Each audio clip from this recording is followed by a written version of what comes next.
Story zone, তোমার অনুভূতিদের খুঁজে নাও এখানেই। এবং যতক্ষণ সেই ব্যক্তি রিমোট কন্ট্রোল দ্বারা নিয়ন্ত্রণ না করবে ততক্ষণ একইভাবে চলতে থাকবে অহর্নিশ। চারিপাশের এইসব অদ্ভুত দৃশ্য চুপচাপ অবলোকন করে যাওয়া ছাড়া আর কিচ্ছুটি করার নেই ঈশানীর। কারণ সে ভালো করেই জানে এই সব কিছুই তার মাফিয়া বরের কাজ। কিন্তু সবকিছুরই তো একটা সীমা থাকা প্রয়োজন। দুপুর গড়িয়ে বিকেল হতে চলল, আর কত বসে টাকা গুনবে সে। অগত্যা চোখ ঘুরিয়ে ডাকলো গার্ডগুলোকে। এই যে মেশিন ভ্যানেরা, এবার দয়া করে একটু থামুন। আপনাদের কাণ্ডে রীতিমতো মাথা ঘুরছে আমার। আপনাদেরও তো বিরক্ত লাগছে নাকি? উফ। ওপাশ থেকে কফি খেতে খেতে যান্ত্রিক স্বরে প্রত্যুত্তর করলো একজন। No ma'am, you are perfectly fine. কচু। চোখ মুখ কুচকে মৃদু স্বরে বিড়বিড়ালো ঈশানী। পর মুহূর্তে কিছু একটা ভেবে বলল, আপনাদের কারো কাছে ফোন হবে? ফের ভেসে এলো একই ভঙ্গিমার প্রত্যুত্তর। নো ম্যাম, আপনার হাতে সব ধরনের ডিভাইস দেওয়ার নিষেধাজ্ঞা রয়েছে। কে দিয়েছে নিষেধাজ্ঞা? এডিস বস। কপাল গোছালো ঈশানী। প্রচন্ড রাগের তাড়নায় গজগজ করতে করতে কঠোর গলায় বলল, দরকার পড়লে তার কাছ থেকে অনুমতি আনুন। আমি আমার বান্ধবীর সঙ্গে কথা বলতে চাই এক্ষুনি, এই মুহূর্তে। Yes ma'am. মাথা নাড়িয়ে তৎক্ষণাৎ সায় জানালো লোকটা। সূর্য যখন ধীর স্থির নিপতিত হয়ে সমুদ্রের জলে গা ভেজালো, ঠিক তখনই ইনানিতে পা রাখলো নিঝুম। মূলত ঈশানী কল দিয়ে আসতে বলেছে ওকে। এতদিন বাদে ঈশানীর হদিশ পেয়ে নিঝুমও আর না করতে পারেনি, ছুটে এসেছে প্রিয় বান্ধবীর ডাকে। নিঝুম আসার প্রারম্ভে দুইজনে মিলে পায়ে পায়ে এগিয়ে গেল সমুদ্র তটের অভিমুখে। সাগরের বিমুখ গর্জনে মুখরিত চারিপাশ, তার সঙ্গে জুড়েছে শঙ্খচিলের অনিমেষ কলতান। জলরাশির খুব কাছে গিয়ে স্তব্ধ হলো পদযুগল। নরম সিক্ত বালুচরের উপর গিয়েই পদ্মাসন হয়ে বসলো ওরা দুজন। সমগ্র আকাশ জুড়ে চলছে তখন বেলা ফুরোবার আয়োজন।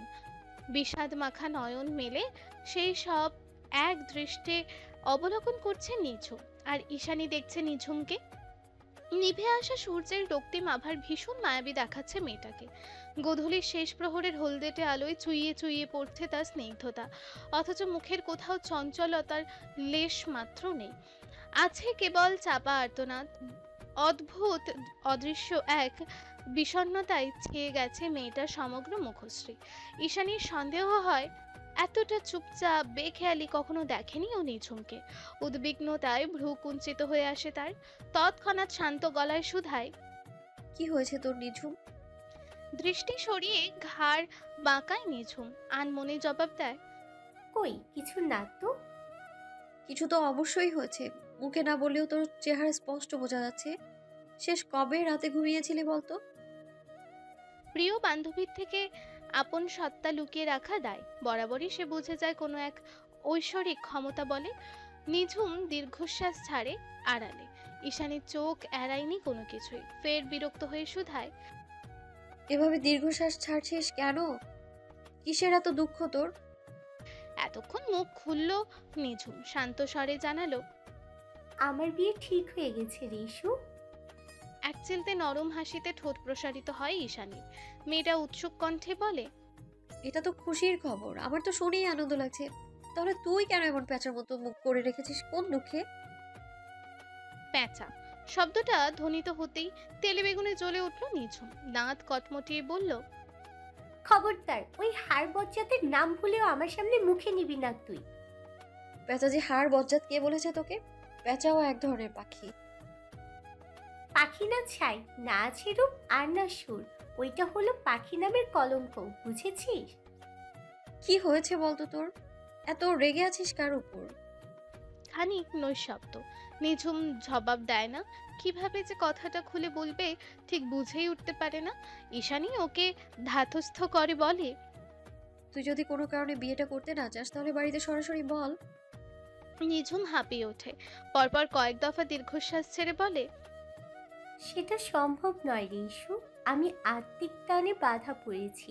সম্পর্কের বহুগুণ উপরেই আত্মিক টান, তার চেয়েও বড় কথা, যার জন্য এত কষ্ট পাচ্ছি সেই মানুষটা তো এই শব্দহীন অনুভূতির মানেই বোঝে না, জানে না সে ভালোবাসতে।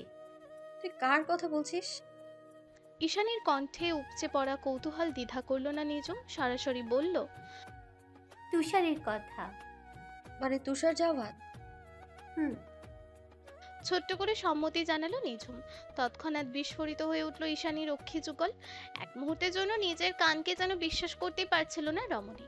প্রিয় বান্ধবীর অস্তিত্বের সুরক্ষার তৎক্ষণাৎ ঘটল ক্রোধের বহিঃপ্রকাশ। দুনিয়ায় মানুষ আর পেলি না।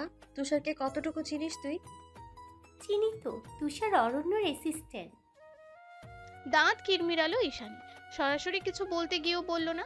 পেছনে গাছ দাঁড়িয়ে চিবিয়ে চিবিয়ে আওড়ালো, তুষারকে তোর কোন দিক দিয়ে অরণ্যের অ্যাসিস্ট্যান্ট মনে হয়? ফাজিল, তুই কি আদৌ জানিস অরণ্যকে? ঠোঁট উল্টে এই দিক ওই দিক মাথা নাড়ালো নিঝুম, অর্থাৎ অজ্ঞাত সে। মুখে বলল, হবে হয়তো কোনো নামকরা কোম্পানির ডিরেক্টর ফিরেক্টর। চেহারা জুড়ে আধার নেমে এলো ঈশানীর। মনে মনে আফসোসও করলো খানিকটা। কেন যে নিঝুমের কথা সত্যি হলো না। পরপরই কণ্ঠে দৃঢ়তা টেনেই বলল, ভুলে যা তুষারকে, ও তোর জন্য বেস্ট চয়েস নয়। একবারও আমার অনুভূতির কথা ভাবলি না ইস্যু? এত সহজে বলে দিলি? গ্রীবাদেশ ঘুরিয়ে নিঝুমের পানে চাইলো ঈশানী। কোটর তার ভরে উঠেছে অশ্রুপ্লাবনে, টলমলে আঁখিদয়। সন্ধ্যার শেষ আলোতে চিকচিক করছে সেগুলো। ক্রন্দিত নিঝুমকে অবলোকন করতেই শুষ্ক ঢোক গিলল মেয়েটা। অন্তর ছেয়ে গেছে তার নৈশব্দিক হাহাকারে। এক হাত বাড়িয়ে আলতো প্রলেপে নিঝুমের চোখের পানিটুকু মুছিয়ে দিতে দিতে অসহায় অপারগ স্বরে বলল, আমি কখনোই তোর খারাপ চাইবো না নিঝুম। প্রিয় বান্ধবীর সামান্য আশকারায় ঠোঁট ভেঙে ডুকরে কেঁদে ওঠে নিঝুম। ফুপিয়ে ফুপিয়ে বলে, পৃথিবীটা এত নিষ্ঠুর কেন ইস্যু? কেন একজনের মনের অনুভূতির জায়গা হলে অন্যজনের হয় না? নিয়ম নীতি বেড়াচাল এত কঠোর কেন? কেন চাইলেও সব কিছু উপেক্ষা করা যায় না? তুই তো জানিস আমি বিচ্ছেদ সইতে পারি না। তাহলে আমি কেন এমন একটা পর্যায়ে আটকে গেলাম যেখানে বিচ্ছেদ না হয়েও বিচ্ছেদের চেয়ে হাজার গুণ বেশি যন্ত্রণায় দগ্ধ হচ্ছে হৃদয়টা। বিশ্বাস কর ইস্যু, ভেতরটা দাবানলের মতো দাউ দাউ করে পুড়ছে আমার। একটা বার, শুধু একটা বার তাকে দেখার জন্য ছটফট করছে অন্তরটা। শেষবারের মতো তাকে আলিঙ্গন করার ইচ্ছাটা কি খুব বেশি চাওয়া? তুই বল। নিঝুমের অনর্গল অসহায়ত্বে থমকে গেল ঈশানী। চোখের কার্নিশ বেয়ে এক ফোঁটা তপ্ত জল গড়ালো ওর। অন্তর্মুখী জড়তা ভেঙে তৎক্ষণাৎ বাহু ডোরে জায়গা দিল প্রিয় বান্ধবীকে। কান্না গিলে গিলে বলতে লাগলো, যন্ত্রণাটুকু মেনে নে নিঝুম। ভুলে যা সেই মানবের অস্তিত্ব। যেই পিছুটানে অঙ্গীকার নেই, সেই পিছুটান কখনো ভালো ভালো হবার নয়। ওটাকে বলে প্রহেলিকার ফাঁদ। যে ফাঁদে একবার পা দিলে সমগ্র বাস্তবতা ভুলে চোরাবালির অতলে ডুবে যেতে হয়। শেষ বাক্যটা বড্ড ভারী শোনালো। রমণীর বিমর্ষ কণ্ঠস্বর যেন কথাগুলোর আড়ালে গভীরভাবে জুড়ে আছে স্বয়ং ঈশানীর গন্তব্যহীন জীবনের ভার। কক্সবাজার ব্ল্যাক হোল, মাফিয়া বসের গোপনীয় রিসর্ট আস্তানা। যত দ্রুত সম্ভব আপনার রাশিয়া ফেরা প্রয়োজন এরিস। বেশ কয়েকটি ইম্পর্ট্যান্ট ডিল পোস্টপোন করে রাখা হয়েছে। ব্ল্যাক হোলের অভ্যন্তরে যে বিলাসবহুল অফিস কামরাটি রয়েছে তার সুবিস্তীর্ণ গতিতে এক পাশের উরুর ওপর অন্য পাতলে আসীন স্বয়ং মাফিয়া বস। কালো শার্ট আর কালো ওয়েস্ট কোটের সঙ্গে ব্ল্যাক ভেলভেটের ব্লেজারটা মানিয়েছে বেশ। আন্ডারকাটকৃত লম্বা সিল্কি চুলগুলো কপালের একপাশে ছড়িয়ে আছে নির্বিঘ্নে। ঠোঁটের ফাঁকে অনর্গল ধোঁয়ার কুণ্ডলী, তবে সিগারেটের তীক্ষ্ণ ঘ্রাণটা অনুপস্থিত। পরিপক্ক স্ট্রবেরির মৃদু একটা সুগন্ধ নিঃসৃত হচ্ছে ক্রমাগত। তার এক হাতে আবদ্ধ ইলেকট্রনিক সিগারেটের শালকা, অন্য হাতে সিল্কি চুলের মাঝে ঝুলিয়ে গেল বেখেয়ালি আঙুল। অতঃপর সামনে দাঁড়িয়ে থাকা তুষারের পানে চেয়ে ছুড়ল রাশভারী কণ্ঠস্বর, খুব শীঘ্রই। হাতে থাকা আইপ্যাড স্ক্রিনে দৃষ্টি আবদ্ধ রেখেই তপ্ত শ্বাস ছেড়ে কিঞ্চিত মাথা নাড়ালো যন্ত্রমানব। একই ধ্বনিতে ফের প্রশ্ন ছুড়ল মাফিয়া বস, আন্ডারওয়ার্ল্ডের খবর দাও, বহুদিন রাজ করা হয় না। I want some thrill. কণ্ঠে তার শরীর কাঁপানো শীতলতা। তুষার জানালো, ড্যানিয়েল রাশিয়া ফিরেছে, সঙ্গে আলেক্সান্দ্রিও। ক্যাসিনো ক্লাবে নতুন কিছু স্মাগলার যুক্ত হয়েছে, যদিও আমি তাদের সন্দেহের খাতায় রেখেছি।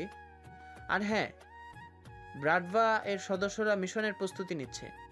দাবানলের কারণে ক্যালিফোর্নিয়ার সর্বত্র অরাজকতা বিদ্যমান। এটাই সুযোগ। ওরা সমগ্র ক্যালিফোর্নিয়া লুটপাটের পরিকল্পনা করছে। আই থিঙ্ক আমাদেরও একটা চান্স নেওয়া উচিত Eris. After all we are Python gang. দুহাত কাউচে মেলে দিয়ে শরীরের সবটুকু ভার ছেড়ে বসলো মাফিয়া বস। অধর কোণে প্রস্ফুটিত হলো তার কপটতা মিশ্রিত হাসি। ফের ঝকঝকে দন্তরাশি দ্বারা অধর কামড়ালো সবেগে। কাঁপন ধরানো হিমশীতল আওয়াজে বলল, আমি ডাকাত কিংবা পাইরেটস নয় তুষার। মানুষের বাড়িঘর লুট করা আমার কাজ নয়। আমি ত্রাস। পুরো শহর থেকে একটা মাত্র জিনিস তুলে আনবো, যার ভারে কেঁপে উঠবে পুরো ইউনাইটেড স্টেটস। আপনি ঠিক কোন জিনিসের কথা বলছেন এরিস? লস অ্যাঞ্জেলসের মেয়র ড্যানিয়েল লুরি, তার কার্যালয়ে এমন একটি 1000 বছর পুরনো সিলমোহর রয়েছে, শেয়ার মার্কেটে যার দাম কোটি কোটি টাকা। আমরা ডার্ক ওয়েব থেকে বিক্রি করব, অর্থাৎ লক্ষ কোটি টাকা। আশা করি বুঝতে পেরেছ। অভিব্যক্তির খুব একটা পরিবর্তন দেখা গেল না তুষারের মাঝে। সে অত্যন্ত সাবলীল কণ্ঠে বলে উঠল, ইটস টু রিস্কি। ফের ক্রুর হাসি খেলে গেল এরিসের ঠোঁটের আগায়। প্রত্যুত্তর করল, I enjoy taking risks, তুষার। কথা বাড়ালো না তুষার। আইপ্যাড স্ক্রল করতে থাকলো নীরবে। ইলেকট্রনিক সিগারেটের বাষ্পটুকু ভেতরে টেনে শান্ত আওয়াজে বাক্য ছুড়ল এরিস, ফ্লোরা কোথায়? ওকে, আপাতত ইয়াকুতিয়া রেখে এসেছি ওর দাদির কাছে। Is it safe? সর্বদা সাবলীল যন্ত্রমানব এবারে হতচকিত হলো কিঞ্চিত। জায়গাটা নিরাপদ কিনা জানতে চাইছে মাফিয়া বস। তার মানে পৃথিবীতে ঈশানী ব্যতীত আরও একজনের জন্য চিন্তা হয় হৃদয়হীন লোকটার, হোক সেটা অতীব সামান্য। সংবিত ফিরে এলে নির্বিকারে হ্যাঁ সূচক মাথা নাড়ায় তুষার। পরক্ষণেই কিছু একটা ভেবে আকস্মাৎ কণ্ঠে দৃঢ়তা টানল সে। অজ্ঞাত সেই গডফাদারের দুটো ইনফরমেশন হাতে এসেছে। চকিতে তির্যক দৃষ্টে তুষারের অন্তর্ভেদ করলো এরিস। বরফ কেটে ফেলার মতো ধারালো সেই দৃষ্টি। পরপরই নিক্ষিপ্ত হলো তার রূঢ় আওয়াজ। Yes. তুষার বলল, আমাদের স্পাই টিমের লিডার জানিয়েছে সে ব্রাডভা এর অন্তর্গত কোনো মাফিয়া নয়। ইভেন তার আইডেন্টিটি রাশিয়ান নয়। এ যাবৎ কেউ তার মুখ দেখেনি। কথার অ্যাকসেন্টে মনে হয়েছে সম্ভবত এশিয়ান কোনো কান্ট্রির। আর দ্বিতীয় ইনফরমেশন হলো তার টার্গেট আপনি নন, আপনার দুর্বলতা। ওরা আপনার দুর্বলতার হদিস করছে এরিস। কপালের অগ্রভাগে তর্জনী বোলাতে বোলাতে সবটা শুনল এরিস ইউভান। কয়েক সেকেন্ডের ব্যবধানে শক্ত হয়ে উঠল তার চোয়ালের পেশিগুলো। উজ্জ্বলাভ ললাট জুড়ে অচিরেই ভেসে উঠল কালচে রঙা শিরা উপশিরা। ধূসর বাদামি গহ্বরে যেন আগ্নেয়গিরির উদ্ভাসন। নৈশব্দে দাঁতে দাঁত পিষল মাফিয়া বস। পায়ের উপর পা ফেলে ছুড়ল কঠোর হুঙ্কার। এরিস ইউভানের দুর্বলতায় হাত কেন? সামান্য আঙুল বাড়ালেও গোটা দুনিয়া থেকে সমগ্র অস্তিত্ব মুছে দেবে তার। স্তব্ধ যন্ত্রমানব, চিরাচরিত শিথিল তার দৃষ্টি যুগল। কোনো বিষয় নিয়ে এরিসকে এতটা সিরিয়াস হতে আগে কখনো দেখেনি তুষার। ঘোর ভালো, তবে আসক্তি নয়।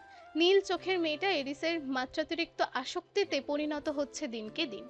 এটা কি আদৌ মঙ্গলজনক? কখনোই নয়। নিদারুণ ভাবনায় নিমজ্জিত তুষার। তৎক্ষণাৎ কর্ণগোচর হলো এরিসের রাশভারী আওয়াজ। ওই মেয়েটাকে আমার চাই। কোন মেয়েটা?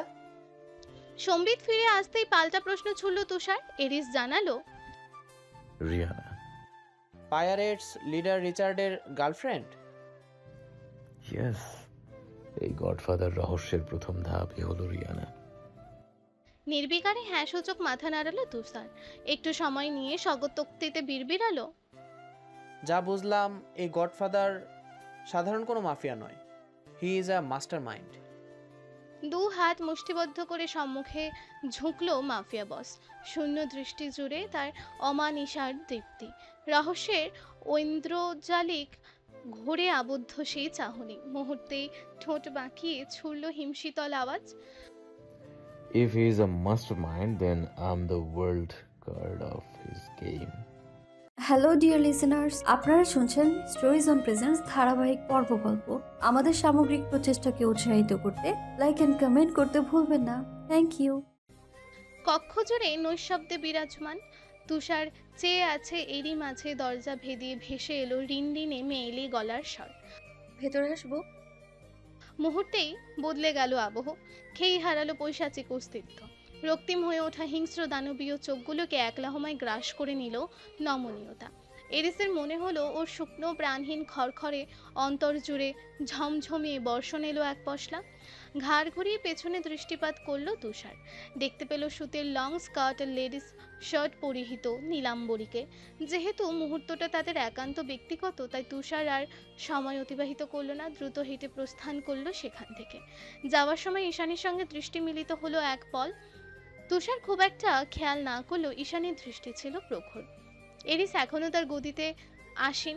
তাকে লক্ষ্য করে পায়ে পায়ে সম্মুখে অগ্রসর হলো ঈশানী। এগিয়ে এসে মুখোমুখি দাঁড়িয়ে কক্ষের চারিদিকে একপল দৃষ্টি বোলালো সে। চারিদিক সহস্র গার্ডসদের নিস্তব্ধ অবস্থা। প্রাইভেসির পয়েরও উপস্থিতি নেই। এরই মাঝে বেসামাল কণ্ঠে ডাকলো ওকে এরিস। কাছে এসো। আরো খানিকটা এগিয়ে গিয়ে দূরত্ব কমালো ঈশানী। পা ছড়িয়ে আরাম করে বসলো এবার মাফিয়া বস। আঙুলের সাহায্যে নিজের উরুর দিকে ইশারা করে বলল, Sit on my lap. মুহূর্তেই দ্বিধাগ্রস্ত হয়ে পড়ল ঈশানী। সরু দৃষ্টিতে এদিক ওদিক নজর বোড়ালো ফের। গাছগুলো তাকিয়ে আছে রোবটের মতো। দ্বিধান্বিত ঈশানীকে ভাবনার ফুরসত দিল না নিষ্ঠুর মানব। সামান্যতম দয়া না দেখিয়ে সরু কবজিটাকে মুঠোবন্ধি করে হাঁচকা টানে বসিয়ে দিল কোলের ওপর। ঘটনার আকস্মিকতায় ভরকে গেল ঈশানী। দু চোখ নিভে এসেছে তার লাজুকতায়। তড়িঘড়ি করে এক হাতে স্বামীর গ্রীবা জড়িয়ে মুখ লুকালো গলার ভাঁজে। অন্য হাতে আঙুল দিয়ে ইশারা করলো সম্মুখে গাছগুলোর পানে। ঈশানীর আঙুলকে অনুসরণ করে সামনের দিকে কঠোর দৃষ্টিপাত করলো এরিস। মাফিয়া বসের এক চোখের ইশারায় তৎক্ষণাৎ একযোগে মস্তক নামিত করলো সকলে। দৃষ্টি তাদের জমিনে আবদ্ধ। মাথা তোলো, কেউ দেখছে না তোমায়। আশ্বস্ত হলো ঈশানী। সহসা ধীরে ধীরে তুলল মাথাটা। মেদহীন পেলব কোটি দেশের চারিপাশে অনুভূত হলো বলিষ্ঠ বাহুর আবর্তন। নিমিষেই সংকুচিত হয়ে গুটিয়ে গেল নারী শরীর। তাতে ধ্যান নেই এরিসের। প্রেয়সীর খোলা চুলের ভাঁজে নিরুদ্বেগ মুখ ডুবিয়েছে সে। রমণীর শরীর থেকে ভেসে আসা ভ্যানিলোর মিষ্টি সুগন্ধিটা মস্তিষ্ক ছাড়িয়ে দেহের প্রতিটি স্নায়ু কোষের অভ্যন্তরে গিয়ে টনিকের মতো বিঁধেছে যেন। নারী দেহের মিষ্টি সুঘ্রাণে বিমত্ত হয়ে উঠেছে মাফিয়া বস। পালাক্রমে বেড়ে চলেছে অস্থিরতা। এরিস বেসামাল হয়ে ওর গলার ভাঁজে মুখ ডোবাবে, তার আগে মানবের ওষ্ঠাধরের মাঝে আঙুল দাবালো ঈশানী। প্রেম আমার। এরিসের কণ্ঠে ঘোর। না সূচক মাথা নাড়ালো ঈশানী। স্পষ্ট গলায় বলল, আমার কিছু বলার আছে এরিস। সব শুনবো, কিন্তু এখন নয়। বাক্য শেষ হতেই আপন কার্যে মত্ত হতে উদ্যত হলো এরিস। ফের বাঁধ সাধলো ঈশানী। প্লিজ একটু শোনো। শুনলে কি পাবো? যা চাইবে তাই। এই মুহূর্তে আমি ঠিক কি চাইছি সেটা তুমি খুব ভালো করেই জানো। শুষ্ক ঢোক গিলল ঈশানী। মিহি কণ্ঠে প্রতিশ্রুতি দিল ভালোবাসার। পাবে, কিন্তু এখানে নয়। ভোরের বেসামাল সত্তাটাকে ধামাচাপা দিয়ে দীর্ঘশ্বাস ছাড়লো এরিস। নিরেট কণ্ঠে জানতে চাইল, ঠিক আছে, বলো কি বলবে। এক মুহূর্ত দেরি করলো না রমণী। দ্বিধাগ্রস্ত কণ্ঠে বলল, আসলে তুষার। তুষার? শব্দের পুনরাবৃত্তি ঘটিয়ে কপাল গোছালো এরিস।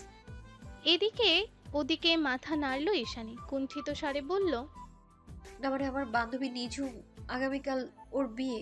বিয়ে মানে বোঝো নিশ্চয়ই। হোয়াট? মাফিয়া বসের কণ্ঠে বিস্ময়। মেকির আগের তোরে নাকের পাটা ফুলে উঠেছে তার।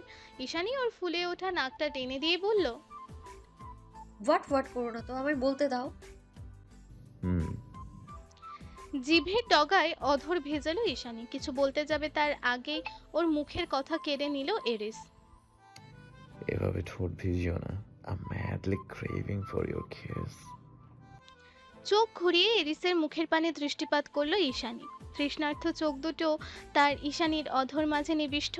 শুষ্ক একটা ঢোক গিলল রমণী, নিজেকে সাবলীল করে ছুড়ল স্পষ্ট বাক্য।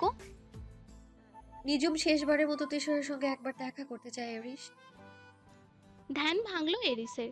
এতক্ষণে সবকিছু পরিষ্কার তার নিকট। তপ্ত শ্বাস ছেড়ে ভারী আওয়াজেই বলল, আমি কি করতে পারি এখানে?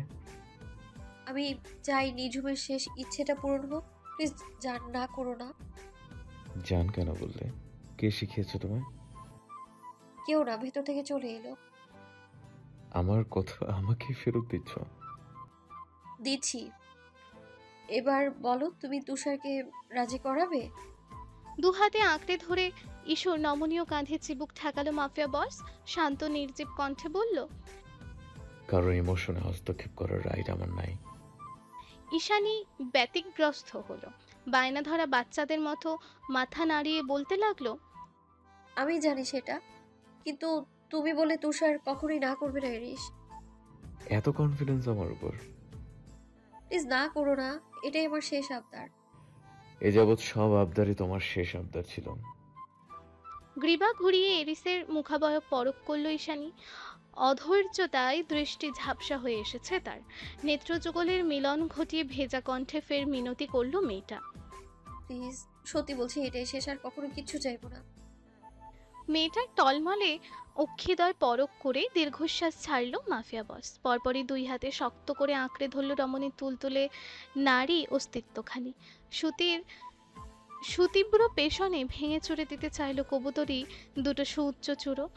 আচানক চাপা শীতকারে কুঁকিয়ে উঠল মেয়েটা। ধ্বনিত হলো মৃদু আওয়াজ, লাগছে। লাগার জন্যই ধরেছি। কাদার অনুমতি দিয়েছি আমি তোমায়? তাহলে চোখে পানি আনলে কোন স্পর্ধায়? আমি ব্যথা দিচ্ছি, এবার যত ইচ্ছে কাঁদো। সত্যি লাগছে আমার এরিস, তোমার নখগুলো। ক্রন্দিত ঈশানী ফুপিয়ে উঠল এইবার। নিমিষেই হাতের বাঁধন ঢিলে করল এরিস। ক্রোধান্বিত হয়ে রমণীর নাজুক পৃষ্ঠদেশে কপাল ঘষতে ঘষতে উগরে দিতে লাগলো চিরন্তন অমোঘ সত্যের বাক্যবহর। বারবার সাকুরা, বারবার এই চোখ দুটো দিয়ে ঘায়েল করো তুমি আমায়। আমার মতো আগুনের ফুলকিকে বেঁধে ফেলো নিজের ঐশ্বরিক ইন্দ্রজালে। আমি জানি আমার অনিষ্ট, আমার ধ্বংস তোমার এই নীল চোখে অবধারিত। কক্সবাজার, বাংলাদেশ। সন্ধ্যাকাশে নক্ষত্রের ঝিলিক। উদয় হয়েছে রূপলি থালার মতো মস্ত বড় চাঁদ, যেন সমগ্র ধরণী জুড়ে নিরঙ্কুশ পূর্ণিমা বলতে সর্বদা নিয়োজিত তারা। প্রকৃতি করছে জ্যোৎস্না স্নান। মফস্বল শহরের আশেপাশে বেড়ে ওঠা বিস্তৃত ঝোপঝাড় থেকে ভেসে আসা নিশাচর ডাহুকের সরব কলতান জানান দিয়ে যায় শুভ রাত্রির। আজ রাতটা সত্যিই শুভ, কারণ আজ পূর্ণতার গাঁটছড়ায় বাধা পড়তে চলেছে দুটো ছন্ন ছাড়া প্রাণ, দুটো ভিন্ন মানসিকতার মানুষ, যাদের লক্ষ্য, ইচ্ছে, আকাঙ্ক্ষা, উদ্দীপনা সব কিছু আলাদা। তবুও আজ এই মাহেন্দ্রক্ষণে নিয়তির জোরে একীভূত তারা। এ সময়ের পরিক্রমায় হতে চলেছে সবচেয়ে আপন, সবচেয়ে কাছের। পৃথিবীটা নিষ্ঠুর, সব সময় স্রোতের অনুকূলে বয়ে চলা তার কাম্য নয়। নিঝুমের ক্ষেত্রেও পৃথিবী তার নির্মমতা দেখাতে কার্পণ্যতা করেনি বিশেষ। ও হেরে গেছে।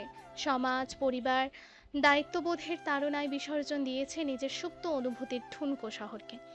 অবশেষে মেনে নিয়েছে নিজের ভবিতব্য।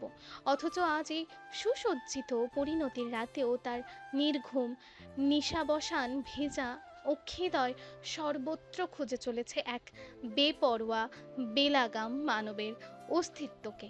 কিন্তু কে সে? এই নিঝুম, জলদি বাগানে আয়। কর্ণকুহরের সন্নিকটে অদ্ভুত স্বরে হিসিসালো এক নারী কণ্ঠ। চকিতে পেছনে ঘুরে তাকালো নিঝুম। স্ফটিকের লাইটগুলোর আড়লে স্টেজের একদম পিছনে দাঁড়িয়ে ক্রমাগত চোখের ইশারায় ডাকছে ওকে ঈশানী। বান্ধবীর অনাকাঙ্ক্ষিত আগমনে মেয়েটা ভরকালো কিঞ্চিত। ইতি উতি দৃষ্টি বুলিয়ে ফের ইশারায় জানান দিল, আসছি, তারা। স্বস্তিতে হাঁপ ছাড়ল ঈশানী। তড়িঘড়ি করে অদৃশ্য হলো তমাশায়। ন্যানো সেকেন্ড অতিবাহিত হলো না, তন্মধ্যে অতর্কিত এক পুরুষালী করতলের শক্ত মুঠোয় কবজিবন্দি হলো মেয়েটা। লোকটা হ্যাঁচকা টানে অন্ধকার থেকে ফকফকে আলোর মাঝে এনে শটান দাঁড় করালো ওকে। ঘটনার আকস্মিকতায় হতবিহ্বল ঈশানী। ঝাপসা দৃষ্টি খানিক স্পষ্ট হতেই মেজাজ হারিয়ে সম্মুখে দৃষ্টিপাত করে সে। ক্রোধে ফুঁসে ওঠে কিছু বলতে যাবে, তার আগেই বাক্য ছড়ে বিপরীত পক্ষ। আরে ওকে। শান্ত নদীর মতো নির্লিপ্ত কণ্ঠস্বর। থমকালো রমণী, ভ্রু যুগল কুঞ্চিত করে স্বগতোক্তিতে আওড়ালো, মাহিন। ফেইরি লাইটের নীল আলোয় সমগ্র বাড়ি ঝকঝক করছে, আর তুমি এখানে স্টেজের পেছনে অন্ধকারে একা একা দাঁড়িয়ে কি করছিলে? ধান্দা কি? মাহিনের কণ্ঠে কৌতুক। এদিকে বিভ্রাটে পড়ে গেল ঈশানী, যার তার সাথে মশকরা করা ওর ধাঁচে নেই। অগত্যা বিরক্তির স্বরে বলে উঠল, বাজে কথা বলবেন না, নিজুম আমার বেস্ট ফ্রেন্ড। আচ্ছা। অস্বস্তি আর উদ্বেগের মিশেলে হাঁসফাঁস করছে ঈশানী। পাল্টা প্রশ্ন ছোড়ার মন হলো না ওর। এইদিক ওদিক তাকিয়ে পরিস্থিতি অবলোকন করতে লাগলো নির্লিপ্তে। ফের আগ বাড়িয়ে বাক্য ছুড়ল মাহিন। আই হোপ সবকিছু ঠিকঠাক আছে, তুমি এখন ভালো আছো। দৃষ্টি এবার সম্মুখে স্থির করলো ঈশানী। মাহিনের ঈষৎ বাদামি চুলগুলো এখন পুরোপুরি কালো, সিল্কি ভীষণ। স্ফটিকের তির্যক রোশনায় এই চিকচিক করছে সেগুলো। সর্বদা মেইনটেইন মডেলিং ফিগারটা খানিক স্বাস্থ্যবান হয়েছে। বাঙালি বলে কথা, সুনিপুণ গৌর চেহারাখানা হাস্যোজ্জ্বল সর্বদা। দৃষ্টি জুড়ে চঞ্চলতার সুগভীর ছাপ। সুদর্শন মুখাবয়বখানি এক লহমায় পরখ করে নিল ঈশানী। পরপরই ধ্বনিত হলো তার কাট কাট মেয়েলি কণ্ঠস্বর। আপনি কি কোনো কারণে আমায় নিয়ে চিন্তিত মাহিন? স্মিত হেসে মাথা নাড়ালো মাহিন। হেয়ালি স্বরে আওড়ালো, একটা রাশিয়ান স্মাগলারের সাথে রয়েছো, চিন্তা তো হবেই, বলা তো যায় না। সুন্দরী রমণীর পাশাপাশি দেশ থেকে আর কি কি রাষ্ট্রের সম্পদ হাতিয়ে নেয় ডেভিলটা। এরিস একটা সত্যিকারের ডেভিল, নৃশংস ব্লাডি মনস্টার, তাতে কোনো সন্দেহ নেই। তাকে ভালোবেসে পাপ করেছে ঈশানী, সমাজের চোখে আখ্যায়িত হয়েছে অন্যায়কারী নামে। তবু মাহিনের মুখে এইরূপ সম্বোধন খুব একটা পছন্দ হলো না ওর, যার দরুণ অভিব্যক্তিতে রূঢ়তা টানলে মানবী। শক্ত কণ্ঠে বলল, স্টক করেন আমায়। এবারও নৈশব্দে হাসলো মাহিন। সে হাসিতে জড়ো হলো উপচে পড়া স্নিগ্ধতা। পরপরই মলিন হয়ে এলো অভিব্যক্তি, যেন হৃদয়ের টানা পড়েনে ভীষণ ক্লান্ত সে। তেমন করেই মিলিয়ে গেল সেই স্নিগ্ধ হাসির রেখা। অধর ভাঁজে ধরা দিল মেকি আড়ষ্ঠতা। আফসোসের স্বরে বলে উঠল, তুমি কতটা ভালো আছো সেটা বোঝার জন্য স্টক করার প্রয়োজন পড়ে না আমার। তোমার এই আকর্ষণীয় উজ্জ্বল মুখটাই আমাকে অব্যস্ত করার জন্য যথেষ্ট। স্টক তোমার মাফিয়া বসের কাজ, আমার নয়। মানে? You become much more beautiful then before. একমাত্র ভালোবাসার মানুষের সান্নিধ্যে থাকলে মানুষ এতটা গ্লো করে, জানো তো নিশ্চয়ই। ঠোঁট উল্টে অভিবাদন জানালো মাহিন। এতক্ষণে সংবিত ফিরল ঈশানীর। মেয়েটা চমকে উঠে দূরত্ব বাড়ালো দু কদম। সমুদ্রাগত বাতাসের তোড়ে এলোমেলো হয়ে যাওয়া চুলগুলো আঙুলের সাহায্যে কানের পাশে গুজতে গুজতে চারিপাশে ভয়ার্থ দৃষ্টি বোলালো এক পল। কণ্ঠে বিরোধ টেনে বলল, আপনি এক্ষুনি এখান থেকে চলে যান মাহিন, দ্রুত। চওড়া কপাল জোরে কয়েক স্তর ভাঁজ পড়ল মানবের। হতবাক হয়ে বলল, চলে যায় মানে? বিয়ে তো সম্পন্ন হলো না। যা বলছি তাই করুন, বেঁচে থাকলে আরো অনেক বিয়ে খেতে পারবেন। ঈশানীর কথার প্রত্যুত্তরে ঝাঁঝিয়ে উঠল মাহিন। কঠোর স্বরে কিছু বলতে যাবে, তার আগে ঈশানীর আঙুলের ভাঁজে বৃহৎ এক ক্রিস্টালের ঝিলিকে দৃষ্টি নমনীয় হয়ে এলো ওর। পাথরের উজ্জ্বলতায় চোখ ধাঁধিয়ে ওঠার চমৎকার কারুকাজ শোভিত পাথরের অভ্যন্তরে টলমল করতে থাকা এক ফোঁটা রক্তিম তরল স্পষ্ট জানান দেয় এর দুষ্প্রাপ্যতার। কৌতূহল দমাতে পারল না মাহিন, বিস্মিত কণ্ঠে শুধালো, এটা কি? ঈশানী তৎক্ষণাৎ করতলে ভাঁজে আড়াল করে ফেললো আংটিটা। সরু গলায় কিছু বলতে যাবে, তার আগেই আরেক দফা প্রশ্ন ছুড়ল Mahin. Did you guys get married? রমণীর দৃষ্টি পায় সংকীর্ণতায় ভুগছে ভীষণ। কি থেকে কি বলবে? একটা দুর্ধর্ষ মাফিয়া বসকে বিয়ে করা নিশ্চয়ই কোনো মানবিক কাজ নয়। ওদিকে প্রশ্নসূচক দৃষ্টি স্পষ্ট চেয়ে আছে মাহিন। তার আর ঈশানীর মধ্যবর্তী দূরত্বের প্রাচীরটা ঠিক কতখানি প্রগাঢ় তা জানতে ভীষণ আগ্রহী যুবক। তন্মধ্যে আচানক ওদের মধ্যে এসে হাজির হলো নিঝুম। মাহিনকে জুৎসই খেয়াল না করে ঈশানীর হাত পেঁচিয়ে ধরে বলল, চল। হ্যালো ডিয়ার লিসেনার্স, আপনারা শুনছেন স্টোরিজ অন প্রেজেন্স ধারাবাহিক পর্ব গল্প। আমাদের সামগ্রিক প্রচেষ্টাকে উৎসাহিত করতে লাইক অ্যান্ড কমেন্ট করতে ভুলবেন না। Thank you.